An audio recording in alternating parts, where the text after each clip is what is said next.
In the 1970s, Afghanistan became a focus for superpower rivalry.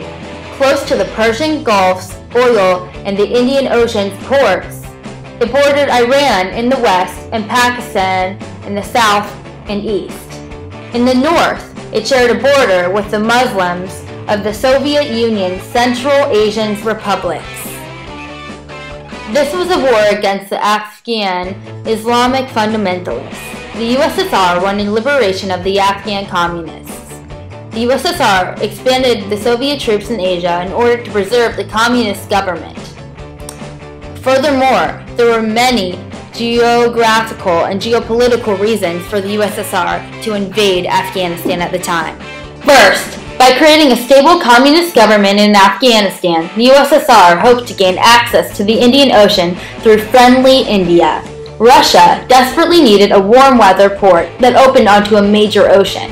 This would provide year-round access to important trade routes, and it would also increase the USSR's naval presence.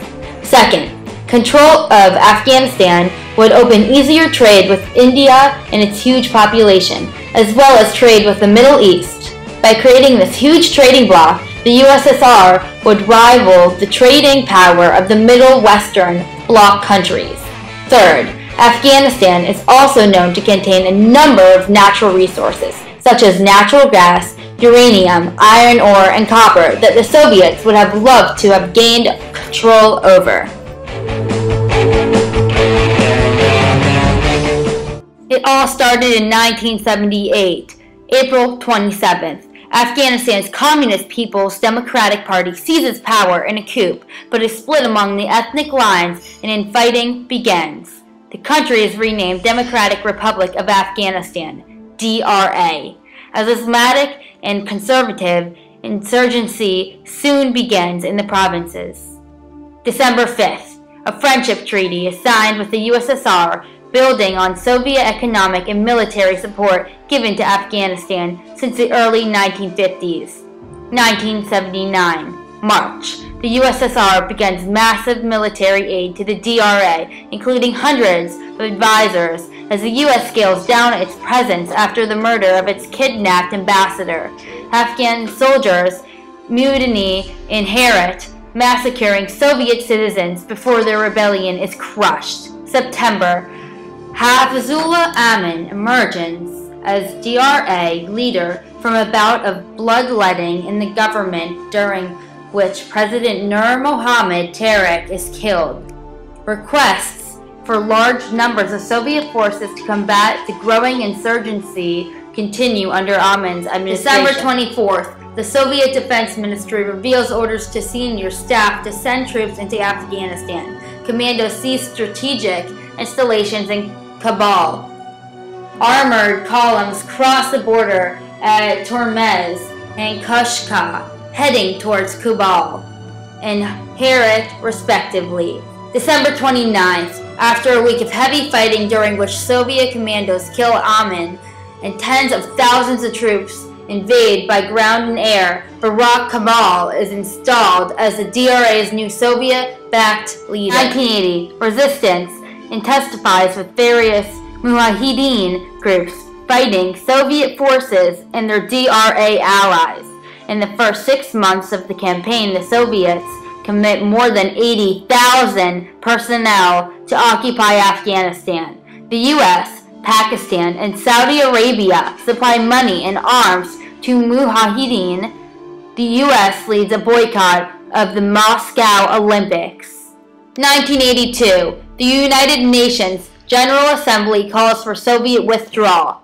1985, more than 5 million Afghans are now estimated to be displaced by the war, with many fleeing to neighboring Iran and Pakistan.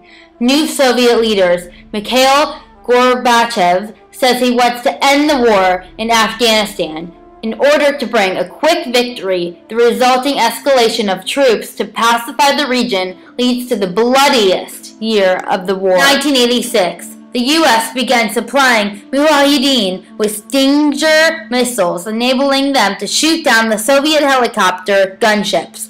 Karmal is replaced by Muhammad Najibullah.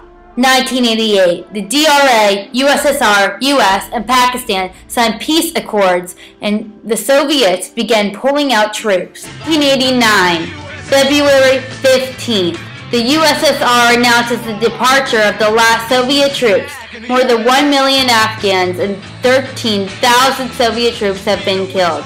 Civil war continues as the Mujahideen push to overthrow Najibullah, who is eventually toppled in 1992. The unity and the common sense of the American people under such trying circumstances are essential to the success of our efforts. Recently, there has been another very serious development which threatens the maintenance of the peace in Southwest Asia. Massive Soviet military forces have invaded the small, non-aligned, sovereign nation of Afghanistan. Jimmy Carter and Ronald Reagan were the leaders of the United States at this time. Ronald Reagan created the Reagan Doctrine from 1980 to 1991 to impose the global influence of the Soviet Union's communism. It was designed to diminish Soviet influence in foreign countries such as Afghanistan, which is a third world satellite country. The USA used dollar diplomacy, which meant that we would not help Afghanistan fight their war against the USSR, but we would help finance and arm them in order to beat the USSR and make sure communism did not spread.